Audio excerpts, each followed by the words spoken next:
Pendidikan agama Islam. Bismillahirrahmanirrahim. Assalamualaikum warahmatullahi wabarakatuh.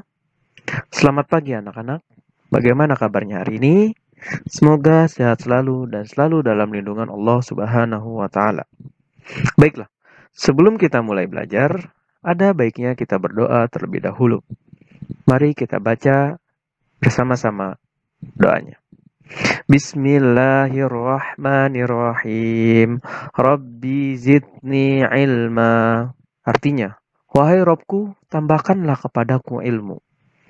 Selanjutnya, raditu billahi rabba wa bil islami dina wa bi Muhammadin sallallahu alaihi wasallam nabiyya.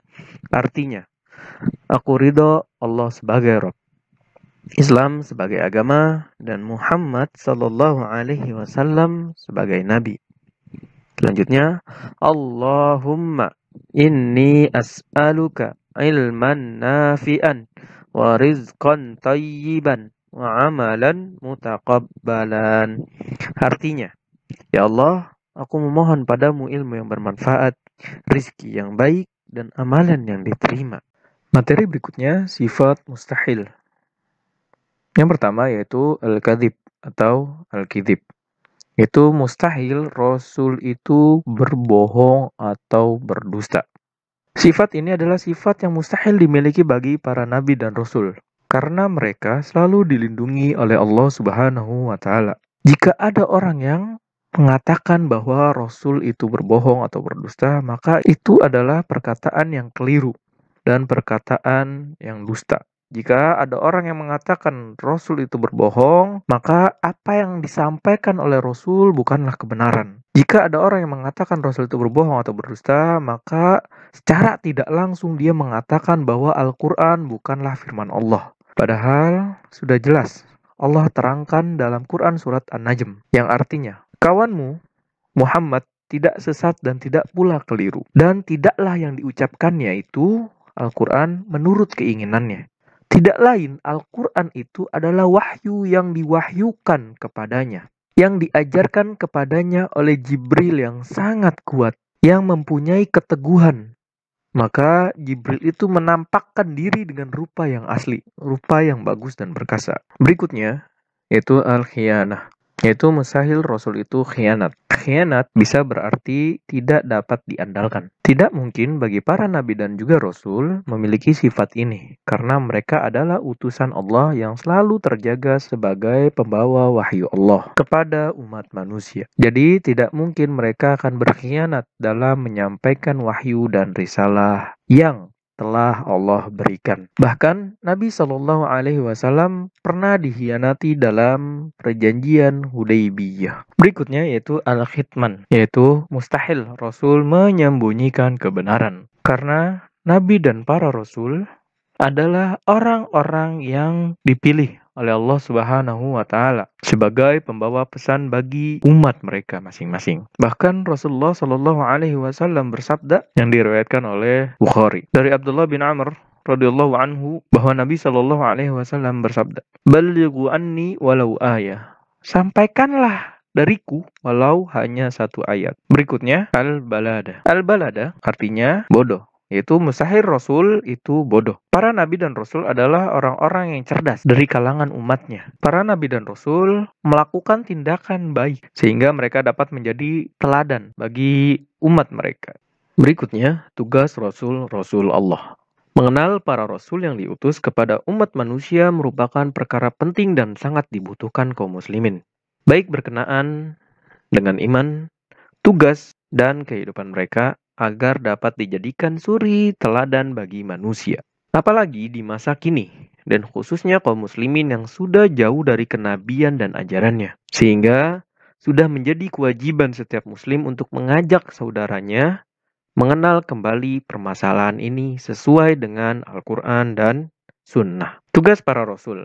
Yang pertama yaitu menyampaikan risalah dari Allah. Rasul mempunyai tugas menyampaikan risalah syariat Allah kepada manusia dan menjelaskan agama yang diturunkan kepada manusia. Sebagaimana firman Allah yang artinya, "Hai Rasul, Sampaikan apa yang diturunkan kepadamu dari Rabb-mu. Dan jika tidak kamu kerjakan apa yang diperintahkan itu, berarti kamu tidak menyampaikan amanatnya. Allah memelihara kamu dari gangguan manusia. Sesungguhnya Allah tidak memberi petunjuk kepada orang-orang kafir. Quran Surat Al-Maidah ayat 67. Selanjutnya, tugas Rasul mengajak umat untuk mengesahkan Allah. Tugas agung ini ialah mengajak manusia beribadah kepada Allah dan meninggalkan sesembahan selainnya. Dakwah kepada tauhid, yaitu mengesahkan Allah. Dan beribadah hanya kepada Allah merupakan dasar dan jalan dakwah para Rasul seluruhnya. Sebagaimana dikabarkan Allah dalam firman-Nya, yang artinya, dan sesungguhnya kami telah mengutus Rasul pada tiap-tiap umat untuk menyerukan, sembahlah Allah saja, dan jauhilah togut itu.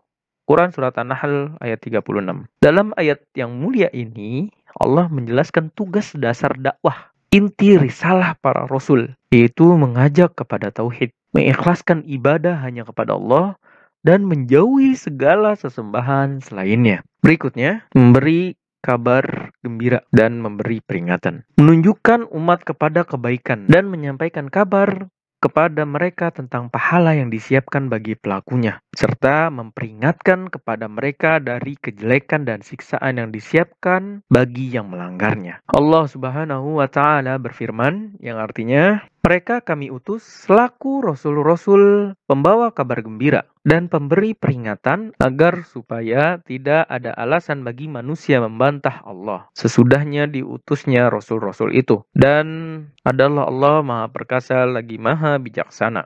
Quran Surat An-Nisa ayat 165.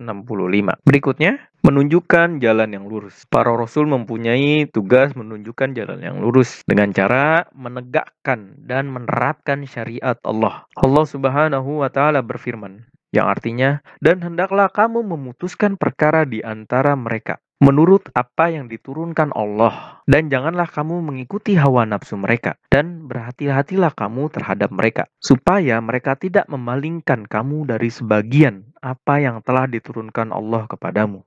Jika mereka berpaling dari hukum yang telah diturunkan Allah, maka ketahuilah bahwa sesungguhnya Allah menghendaki akan menimpakan musibah kepada mereka disebabkan sebagian dosa-dosa mereka.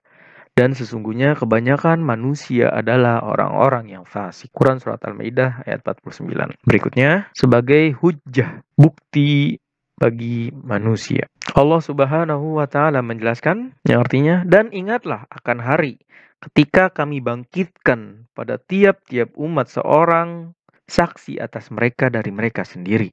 Dan kami datangkan kamu, Muhammad, menjadi saksi atas seluruh umat manusia. Dan kami turunkan kepadamu Alkitab, Al-Quran, untuk menjelaskan segala sesuatu dan petunjuk, serta rahmat bagi orang-orang yang berserah diri. Quran Surat An-Nahl ayat 89. Di dalam muqaddimah kitabnya, Imam Abdul Qasim Al-Asbahani menyatakan, segala puji bagi Allah yang telah menampakkan tanda-tanda kebenaran, lalu menjelaskannya, dan telah memunculkan agama ini lalu menerangkannya. Dialah yang telah menurunkan Al-Quran, lalu seluruh hujjah, seluruh bukti ada padanya dan mengutus Muhammad sebagai Rasul, sehingga pemutus seluruh alasan, uzur. Lalu Rasulullah menyampaikan bersungguh-sungguh dan berjihad, serta menjelaskan kepada umat ini jalan kebenaran. Juga menyampaikan kepada mereka syariat, agar mereka tidak menyatakan, belum datang kepada kami pemberi kabar,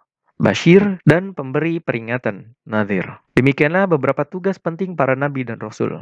Berikutnya, hikmah beriman kepada Rasul-Rasul Allah. Yang pertama, memiliki teladan dalam hidup. Allah Subhanahu wa Ta'ala berfirman, A'udzu billahi minasyaitonir rajim.